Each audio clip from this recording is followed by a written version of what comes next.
Hi everyone, இது நாட்டு சரக்கு யூடியூப் சேனல்.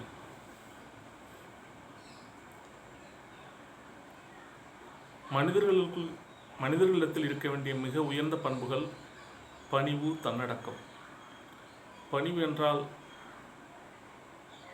ஒருவருடைய காலிலேயே விழுந்து கிடப்பதும்,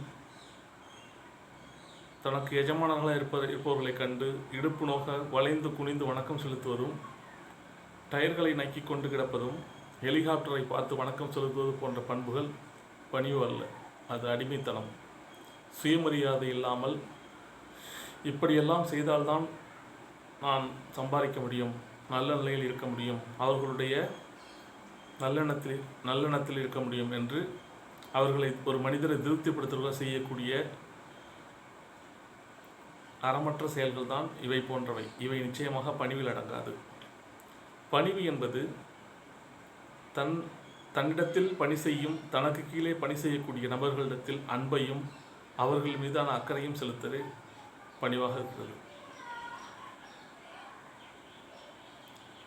பணிவும் தன்னடக்கம் உள்ள மனிதரிடத்தில் அகங்காரம், ஆணவம், பெருமையடித்தல் போன்ற தீய குணங்கள் நிச்சயமாக இருக்காது.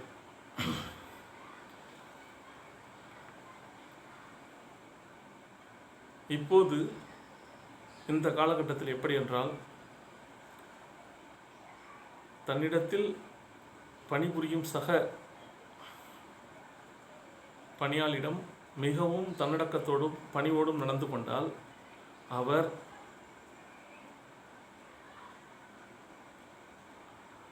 அவருக்கு பணியாட்களை நிர்வாகம் செய்யக்கூடிய தகுதி இல்லாதவர் என்று இந்த காலத்தில் பார்க்கப்படுகிறது.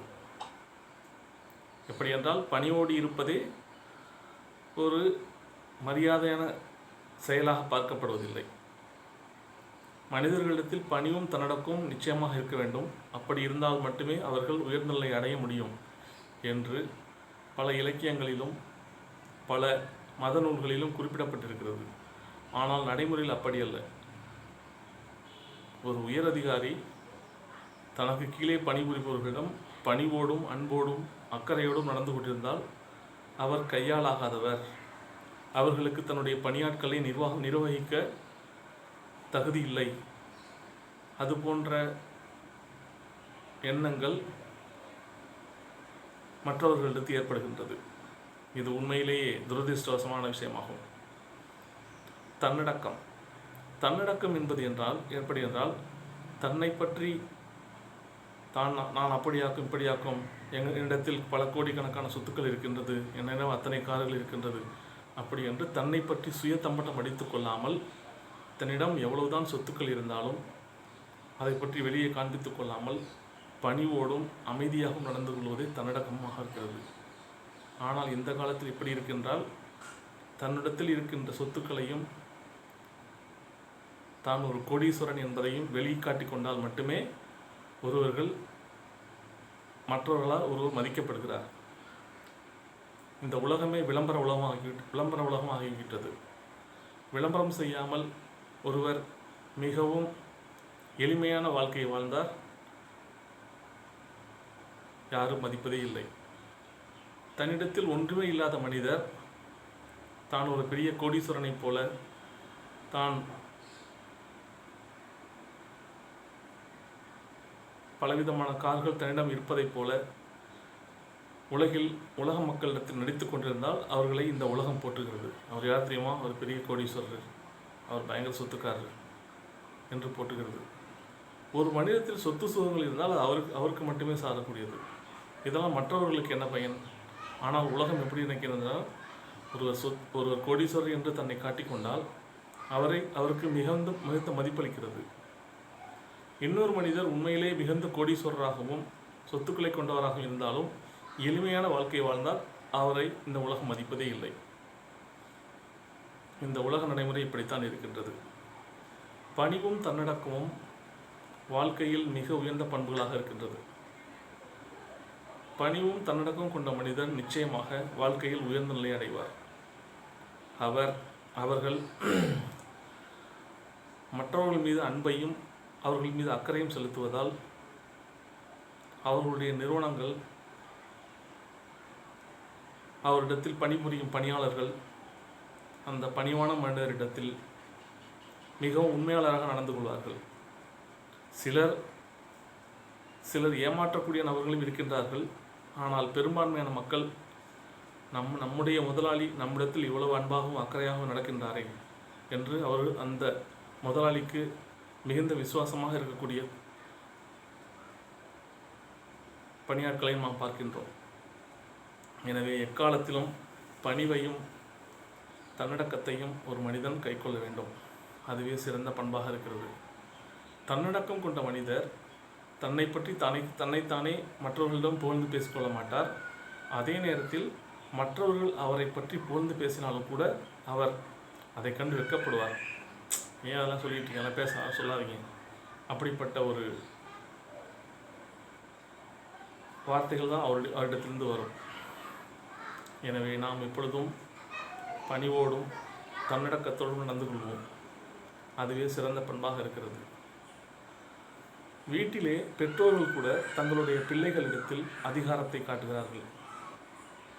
அது ஒரு விதத்தில் எப்படி என்றால் அவர்களை குழந்தைகளை கண்டிப்பது போல் தான் இருக்கின்றது. கண்டிப்பது என்பது வேறு. சும்மா எதற்கெடுத்தாலும் கத்திக்கொண்டு அதை எடுத்துட்டு வா, இதை எடுத்துட்டு வா. அவர்கள் எதாவது படித்து கொண்டிருந்தால், குழந்தைகள் படித்து கொண்டிருந்தார்கள் கூட அவர்களிடத்தில் வேலை வாங்குவார்கள். அங்கே போ, அதை எடுத்துட்டு வா, இதை எடுத்துட்டு வா என்று அதிகாரத்தை செலுத்துவார்கள்.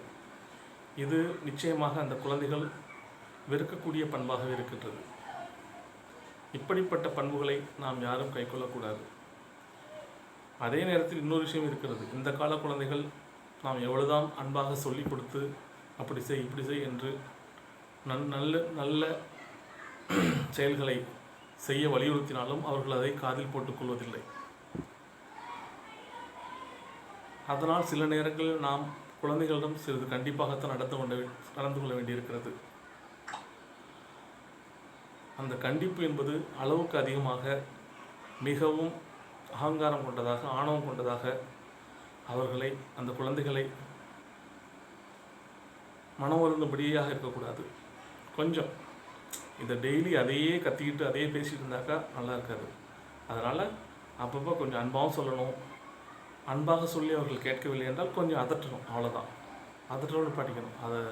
அது இல்லாமல், பணிவில்லாமல் மிகவும் காட்டுக்கத்தலாக கத்திக்கொண்டு அவர்களை கண்டித்தார் என்றால் அந்த குழந்தைகள் நிச்சயமாக அவர்கள் காதில் வாங்கிக் கொள்ள மாட்டார்கள்.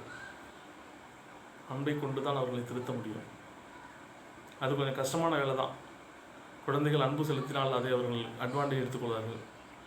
நம்ம அப்பா தானே, நம்ம அம்மா தானே, ஒன்றும் என்ன சொல்ல போகிறாங்க, ஒன்றும் பிரச்சனை கிடையாது, படித்து அப்படி இருந்துக்கலாம் அப்படின்னு நினைக்கிறார்கள். ஆனால் இந்த கால குழந்தைகள் படிப்பை விட ஆன்லைன் விளையாட்டுகளில், ஆன்லைன் மோகத்தில் மூழ்கி கிடக்கிறார்கள். நாம் எவ்வளவுதான் சொன்னாலும் கூட ஆன்லைனில் வரும் கல்வி பாடங்களை படிப்பதற்கு அவர்களுக்கு சிரமமாக இருக்கின்றது. அதே நேரத்தில் காலை முதல் மாலை வரை ஆன்லைனில் விளையாடுகள் என்று நாம் அனுமதித்து விட்டால் அதிலேயே மூழ்கிவிடுகிறார்கள். இது அவர்களுடைய உடல்நலத்தையும் கெடுக்கக்கூடியதாக இருக்கிறது. அவர்கள் கிட்டத்தட்ட ஒரு அடிமை நிலைக்கு தள்ளப்படுவார்கள். அந்த விளையாட்டை அவர்கள் விளையாடாமல் எதையும் செய்ய முடியாது என்பது போன்ற நிலைக்கு இந்த கால மாணவர்கள் தள்ளப்பட்டு கொண்டிருக்கிறார்கள். அதனால் நாம் அந்த அளவுக்கும் நம்முடைய குழந்தைகளை விட்டுவிடக்கூடாது. அது நாம் அவர்களுக்கு நன்மை செய்யக்கூடியதல்ல. நிச்சயமாக நாம் தீமை செய்கிறோம். கண்டிக்க வேண்டிய விதத்தில் கண்டித்து அவர்களை திருத்த வேண்டிய கடமை நமக்கு இருக்கிறது. அதனால் குழந்தைகளிடத்தில் கொஞ்சம் அப்படி இப்படி அதட்டித்தான் அவர்களை வழிக்கு கொண்டு வர வேண்டியிருக்கின்றது. அந்த அதட்டல் என்பது அகங்காரமாக, ஆணவமாக மாறிவிடக்கூடாது. குழந்தைகள் பூ போன்றவர்கள். அந்த பூக்களை நாம் தான் மிக மென்மையாக கையாள வேண்டியிருக்கிறது. அதே நேரத்தில் சக மனிதர்களிடத்திலும் தங்களிடம் பணியாற்றும் பணியாளர்களிடமும் அன்போடும் அக்கறையோடும் நடந்து கொண்டால் அவர்கள் நிச்சயமாக அந்த பணிவான மனிதருக்கு, தன்னடக்கம் கொண்ட மனிதருக்கு நன்றியுடையவர்களாக இருப்பார்கள். அதுவே சிறந்த நற்குணமாக இருக்கும். ஒரு மனிதரை கண்டவுடன் சக மனிதர் விரண்டோடக்கூடாது. அப்படி விரண்டோடினால் அவரிடத்தில் ஏதோ தவறு இருக்குது என்று அர்த்தம். மனிதர்கள் என் அனைவரும் சமம்தானே. அதனால் ஒரு மனிதரை கண்டு இன்னொரு மனிதர் எதற்காக விரண்டோட வேண்டும்? அப்படி என்றால் இவர் கொஞ்சம் கடின போக்கு கொண்ட மனிதராக இருக்கிறார். இவரிடத்தில் பணிவு இல்லை, தன்னடக்கம் இல்லை, அகங்காரத்தோடும் ஆணவத்தோடும் பெருமையடிக்கும் தீய குணங்களோடும் இருக்கிறார் என்று அர்த்தம். அவர் மற்றவர்களை மதிக்காதவராக சக மனிதர்களை, தன்னுடைய பணியாளர்களை மிகவும் அடக்கி ஆளக்கூடிய மனிதராக இருக்கிறார் என்று அர்த்தமாகிறது. அதுபோன்ற குணம் இருப்பது ஒரு மனிதருக்கு பெருமையான விஷயம் அல்ல, அது நிச்சயமாக சிறுமையான விஷயமே. எனவே நாம் அனைவரும் சக மனிதர்களிடத்தில் பணிவோடு நடந்து அவர்கள் மீது அன்பும் அக்கறையும் காட்டி தன்னடக்கத்தோடு நடப்பதே சிறந்த குணமாக இருக்கும். நாம் அதுக்காக முயற்சி செய்வோம். இப்படியெல்லாம் நடந்துக்கிட்டாக்கா என்னை கையாளாதன்னு சொல்லிடுவாங்களே அப்படின்னு. உண்மைதான், அப்படிப்பட்ட வாய்ப்புகள் தான் அதிகமாக இருக்கிறது. இந்த உலகம் அப்படி. இந்த உலகம் நல்ல விஷயத்தை நிச்சயமாக போற்றி பாராட்டாது. ஒருவர் அதட்டலோடும் அகங்காரத்தோடும் ஆணவத்தோடும் பேசினால் அவர் பயங்கரமான ஆள்பா, அவர் அதட்டு போட்டாலும் எல்லாம் பயந்து ஓடுவாங்க, தெரிச்சு ஓடுவாங்க அப்படின்ட்டு அவரை புகழ்ந்து பேசுவது போல் பேசும். ஆனால் அது நிச்சயமாக அது ஒரு நல்ல மனிதருக்கான சிறந்த இலக்கணமாக ஆகாது. பணிவும் தன்னடக்கும் மட்டுமே சிறந்த குணம். அதையே இறைவனும் விரும்புகிறான். நன்றி. இந்த வீடியோ உங்களுக்கு பிடிச்சதுன்னா லைக் பண்ணுங்கள், ஷேர் பண்ணுங்கள், சப்ஸ்கிரைப் பண்ண மறக்காதீங்க. சப்ஸ்கிரைப் பண்ணிட்டு பக்கத்தில் பெல் பட்டனை கிளிக் பண்ணுங்கள். பாய்.